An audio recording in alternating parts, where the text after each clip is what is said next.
Perkenalkan, namaku Randy. Umurku saat ini ialah 23 tahun, dan aku berasal dari Jawa Timur. Aku memang seorang yang suka untuk merantau. Sejak lulus sekolah, aku sudah terbiasa kerja di luar kota, bahkan sampai nyebrang pulau. Sebagai anak rantau, aku seneng banget kalau bisa pergi ke tempat baru, buat mencari pengalaman, dan juga mencari pekerjaan. Singkat cerita, malam itu, aku muter-muter kota Jakarta sendirian, menyusuri jalanan yang ramai. Aku berjalan ke sana kemari untuk berusaha mencari pekerjaan. Aku membayangkan, di kota besar seperti ini, pasti banyak lowongan pekerjaan. Akan tetapi, sampai larut malam, belum juga aku menemukan apa-apa. Akhirnya, aku berhenti di perempatan jalan, di bawah lampu merah. Badanku agak mulai lelah. Aku putusin buat duduk istirahat sebentar di sana. Keramaian yang tadinya padat, pelan-pelan mulai sepi. Cuman ada beberapa kendaraan lewat sesekali. Sembari duduk, aku menoleh kanan kiri, menikmati suasana malam, yang mulai sunyi. Tapi, tiba-tiba, di seberang jalan, aku melihat ada mobil yang dicegat sama dua orang, yang berboncengan motor. Kayaknya, ada yang gak beres nih, pikirku. Dengan modal keberanian, dan dalam hatiku bergumam, apapun yang terjadi, aku harus menolong orang yang ada di mobil itu. Aku langsung jalan ke arah mereka, dengan teriakan, untuk mengganggu fokus mereka. Ternyata, jumlahnya ada 4 orang, dengan 2 motor. Dan mereka kelihatan mengintimidasi penumpang di dalam mobil itu.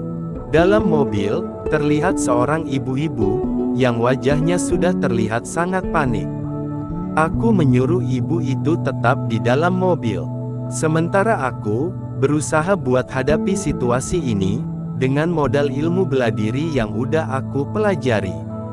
Akhirnya, dengan berbekal ilmu bela diri yang kukuasai, aku berhasil mengusir orang-orang itu. Pokoknya, malam itu benar-benar bikin adrenalinku naik banget. Meski berhasil menggusir mereka, aku masih juga terkena goresan benda tajam di lengan kanan. Aku langsung nyamperin ibu itu, yang masih duduk di dalam mobil. "Ibu gak apa-apa kan?" tanyaku.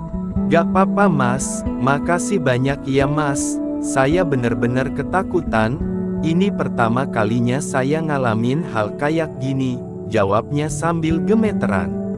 "Nanti, ibu harus lebih hati-hati, apalagi, ibu nyetirnya sendirian, ibu nggak punya sopir pribadi," tanyaku penasaran.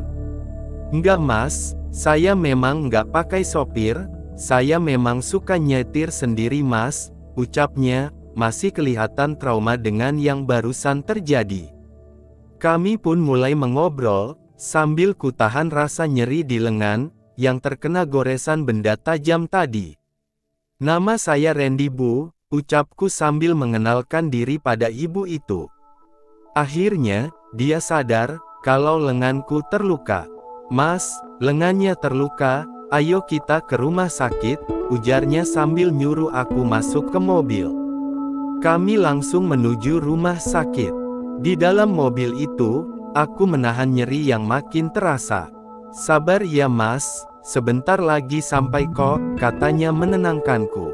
Sekitar 10 menit, kami sampai di rumah sakit. Ibu itu membantuku masuk ke dalam, dan memanggil perawat. Lukaku pun langsung ditangani. "Mas Randy mau kemana? Biar saya antar." "Oh ya, tadi ibu belum mengenali nama ibu." "Nama ibu, Nora, panggil aja Bu Nora," ujarnya. "Maaf ya Bu, saya udah ngerepotin, saya juga bingung, harus kemana, soalnya, ini malam pertama saya di Jakarta," jawabku. Sebenarnya, saya belum tahu jalan di sini, datang ke Jakarta juga, cuma modal nekat, buat nyari kerja, sahutku. "Jadi, ini pertama kalinya Mas Randy ke Jakarta, kalau gitu, Mas ikut aja ke rumah ibu," kebetulan ada kamar kosong, ujarnya.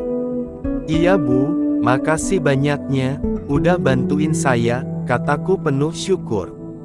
Ah, Mas Randy udah nolongin ibu tadi, anggap aja ini ucapan terima kasih dari ibu, katanya. Aku tersenyum, dan menjawab, udah jadi kewajiban kita Bu. Sebagai manusia, harus saling tolong-menolong, ucapku. Beberapa jam kemudian, akhirnya, aku sampai di rumah Bu Nora. Rumahnya lumayan mewah, dan terlihat nyaman banget. Bu Nora langsung menyuruhku istirahat, karena Bu Nora tahu, aku udah kelihatan lelah. Ini kamarnya Mas, silakan istirahat dulu, pasti Masnya capek kan, ucap Bu Nora, dengan senyuman. Iya Bu, makasih banyak, jawabku. Selamat istirahat ya Mas Randy, ucapnya lagi. Aku pun langsung beristirahat dengan pulas, karena mungkin efek kelelahan. Saat aku terbangun, ternyata udah jam 9 pagi. Aku buru-buru bersiap mau keluar, untuk mencari kerja. Baru hendak melangkah keluar kamar, ternyata, Bu Nora sudah nunggu di depan pintu.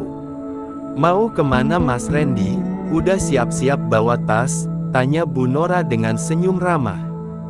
Aku diam sejenak, agak terpesona dengan keanggunannya. Ini, anu Bu, saya mau cari kerja, jawabku sedikit canggung. Bentar dulu Mas, Masnya boleh ikut sebentar, kata Bu Nora. Mau kemana Bu? Tanyaku penasaran. Udah, ikut aja, jawabnya sambil tersenyum penuh arti. Aku pun ngikutin Bu Nora ke arah garasi, dan dia berhenti di depan mobilnya. Mas Randy, ini pekerjaan kamu sekarang, ujarnya lembut. Maksudnya Bu, kerja jadi apa ya Bu? Tanyaku sedikit bingung. Mas Randy sekarang yang ngurusin mobil saya, sekaligus jadi sopir pribadi Ibu, jelasnya sambil senyum. Aku seakan nggak percaya dengan apa yang aku dengar, karena saking senangnya. Aku langsung ucapin terima kasih berkali-kali. Bu Nora tersenyum. Udah, saya senang bisa membantu, ujarnya. Oh iya Bu, kalau boleh tanya, saya belum lihat suami, atau anak-anak Ibu, mereka di mana ya? Tanyaku penasaran, dengan suasana rumah yang sepi. Bu Nora hening sejenak. Saya udah berpisah sama suami, anak-anak ikut ayahnya, mungkin, karena dulu saya terlalu sibuk sama kerjaan, jadi, perhatian saya ke mereka, agak kurang, jawabnya dengan nada agak sedih. Aku seperti merasa bersalah sudah bertanya terlalu jauh. Maaf ya Bu, kalau saya terlalu lancang, ucapku. Gak apa-apa kok. Wajar saja kalau Mas bertanya seperti itu kok, ucapnya dengan senyum. Sejak saat itu, aku mulai tinggal dan kerja di rumah Bu Nora. Meski rumahnya terasa sepi, Bu Nora selalu bikin aku merasa nyaman. Singkat cerita, udah 3 bulan aku bekerja jadi asisten, sekaligus sopir pribadi Bu Nora. Namun, seiring berjalan waktu, muncul perasaan aneh di benakku. Mungkin, karena tiap hari bareng.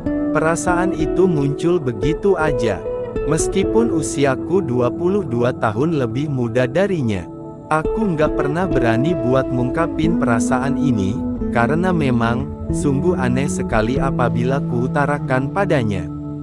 Suatu malam, aku sedang duduk di ruang tamu, sambil nonton drama Korea, dengan ceritanya yang romantis, dan bikin baper. Tiba-tiba, Bu Nora datang, dan duduk di sampingku.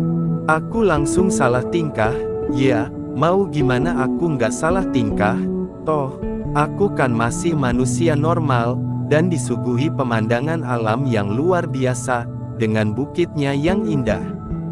Ditambah lagi, aroma wangi semerbak, makin bikin suasana bikin hati menjadi tentram. Mas Randy suka nonton drama Korea juga ya, kayaknya seru nih dramanya, ucapnya dengan senyuman yang manis. Iya nih Bu, seru banget, aku sampai baper nontonnya, jawabku sambil senyum malu. Ternyata, Mas Randy cengeng juga ya, ucapnya dengan nada meledek. Sesekali, aku curi-curi pandang, dan dia juga sesekali tersenyum. Aku jadi grogi, dan malu. Aku takut, kalau dia bisa tahu perasaanku yang sebenarnya. Perasaanku makin gak karuan. Aku cepat-cepat duduk dengan posisi kaki bersilang. Karena ada sesuatu yang harus kusembunyikan dari pandangannya. Aku berharap, Bu Nora nggak sadar. Tapi ternyata, malah sebaliknya. Bu Nora tiba-tiba mendekat, dan bertanya, Mas Randy sudah punya calon pasangan, atau pacar gitu? Jantungku menjadi deg-degan mendengar pertanyaan itu.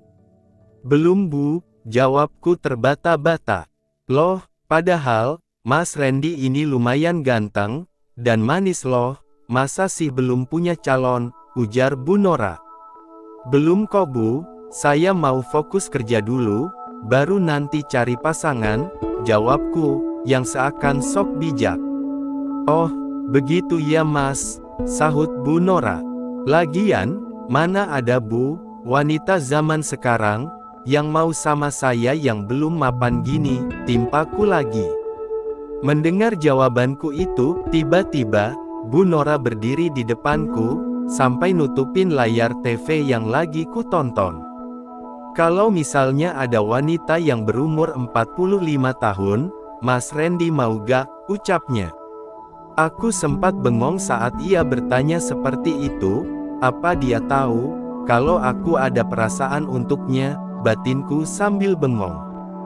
Hei Mas Randy kok malah bengong sih, tanyanya lagi.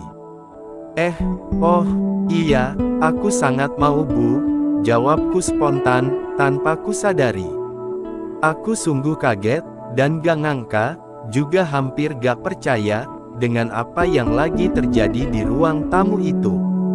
Kemudian, Bu Nora berkata lagi, Mas Randy, bisa temani ibu kan? Aku diam sejenak, makin gak percaya sama yang aku dengar. Sementara itu, ada sesuatu yang semakin bergejolak dalam diriku. Bu Nora serius, gak takut terjadi apa-apa nanti? Tanyaku dengan perasaan deg-degan. Buat apa takut, kan ada Mas Randy yang nemenin, jawabnya santai. Sepertinya dia sudah memberikan tanda lampu hijau, pikirku. Mungkin, dia cuma segan buat ngungkapinnya.